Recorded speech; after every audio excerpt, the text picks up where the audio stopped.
शुभ मंगलम। 11वीं कक्षा के हिंदी के छात्रों का हार्दिक स्वागत है। उम्मीद है आप सभी कुशल और सानंद होंगे। आज मैं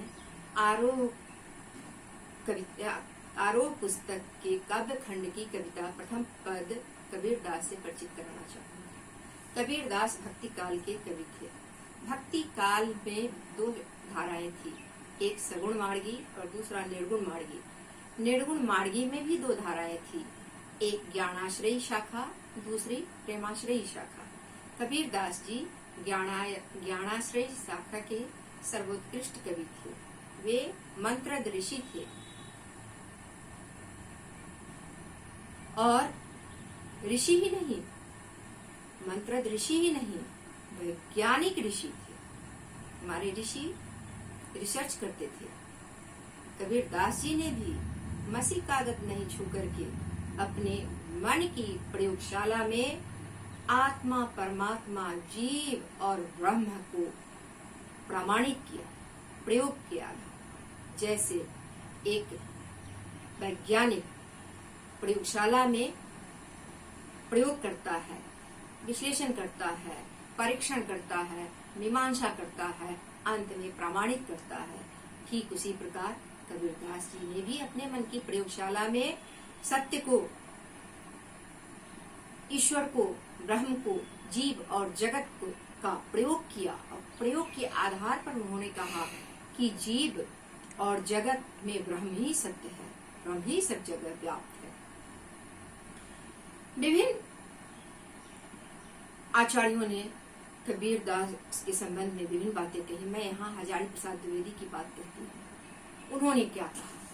कबीरदास आपाद मस्तक मस्तमौला, स्वभाव से फक्कड़, आदत से अक्खड़, भक्त के सामने निरीह और देशधारी के सामने प्रचंड, दिल से साफ, दिमाग के दुरुस्त, जन्म से स्पृश्य, कर्म से वंदनीय, ऐसे थे महात्मा कबीर।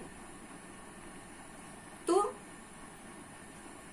यदि हम ऐसा कवि ढूंढने लगे जिनकी प्रतिभा, बुद्धि और काव्य शक्ति में अनेक विरोधी तत्वों का आश्चर्यजनक समन्वय हो, जिसने समाज के निम्नतम वर्ग में जन्म लेकर भी उच्चतम वर्ग को अपनी प्रतिभा के बल पर परास्त कर दिया हो, जिसने सर्वथा अशिक्षित होकर भी अपने युग के समस्त शिक्षितों को अपने तर्क के माध्यम से प्रभावित किया हो, और जिसने कागज और मसी को स्पर्श तक नहीं किया हो, किंतु अपनी काव्य रचनाओं द्वारा कोटि कोटि जनता के हृदय में अजस्र भाव धारा को प्रवाहित कर दिया हो, तो हमारा साक्षात्कार महात्मा कबीर से होगा।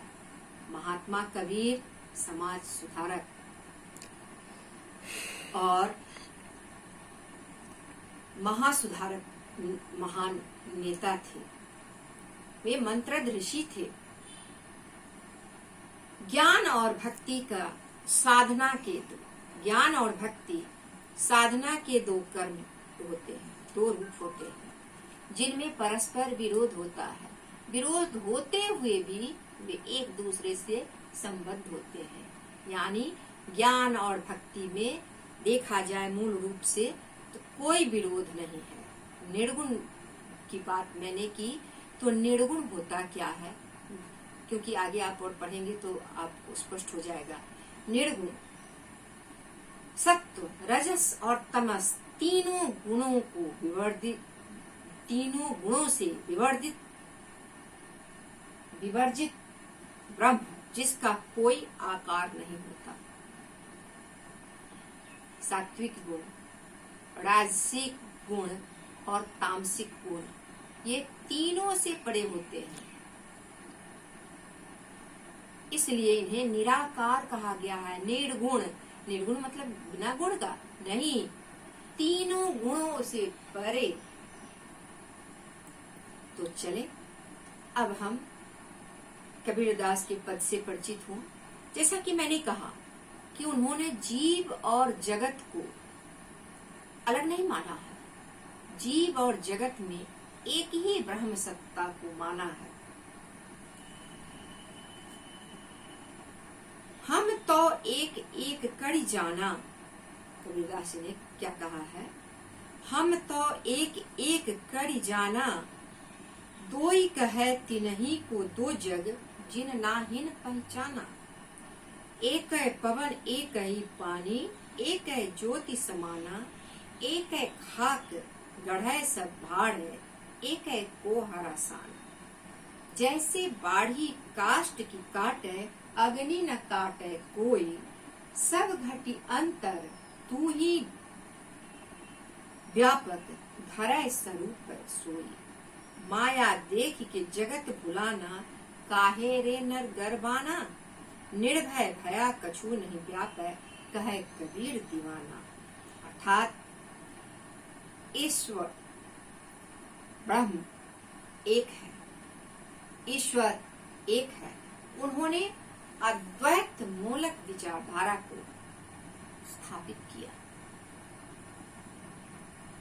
जो ब्रह्म है उन्हीं का अंश जीव में और जगत में व्याप्त है।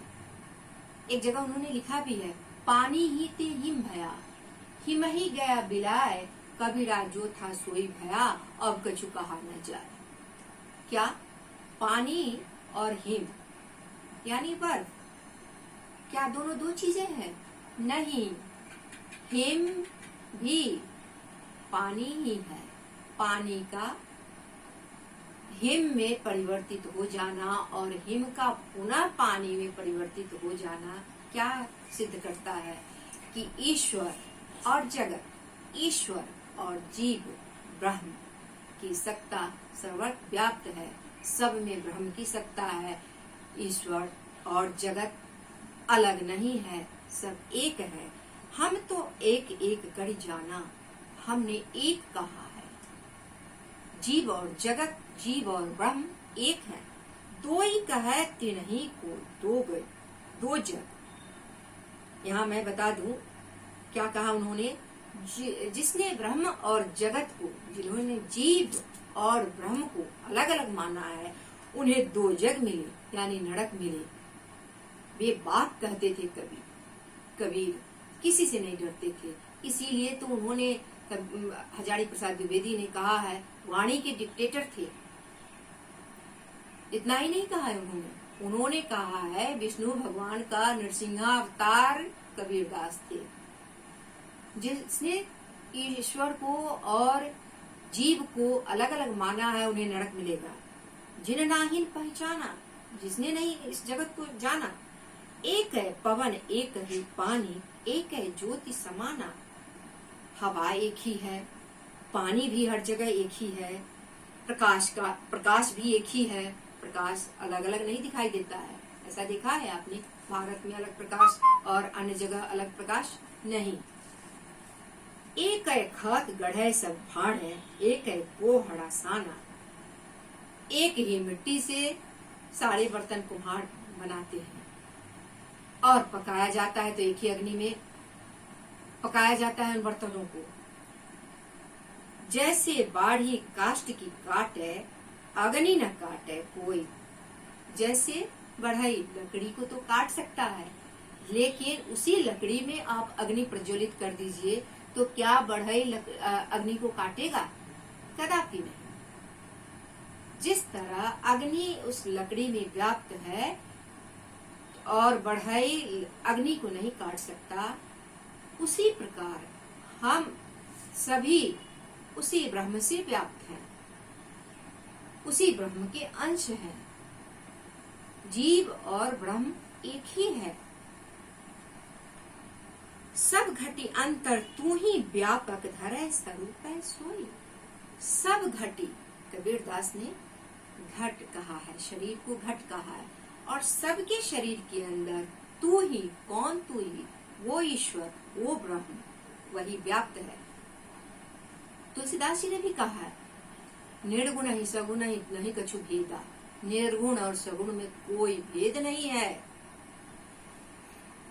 उन्होंने निर्गुण स्वरूप का वर्णन तुलसीदास जी ने क्या कहा है? पद पाताल शीश अजधामा अपर लोक अंग विश्रामा। पद बिनु चलय सुनय बिनु काना, कर बिनु कर्म कड़य विधि नाना। आनन रहित सकल रस भोगी, बिन वाणी वक्तावर जोगी।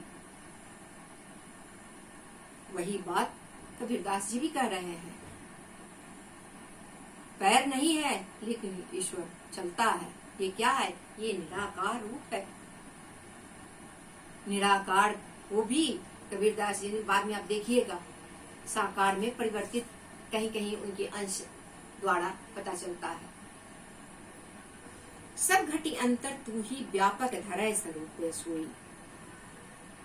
माया सब शरीर में वही ब्रह्म व्याप्त है। उन्होंने अपने मन की प्रयोगशाला, मैंने पहले भी कह दिया है, मन की प्रयोगशाला में प्रमाणित कर दिया है कि आत्मा और परमात्मा, जीव और ब्रह्म एक है। माया देख के जगत लुभाना, काहे रे नर गरबाना। ये जो हमें दृष्टिगोचर होता है, नजरों द्वारा जो दृष्टिगोचर होता है, मैं और मेरा, हम और हमारा, यही तो माया है। इसके परे जो है, जो दृष्टिगोचर नहीं होता है, वही ब्रह्म है।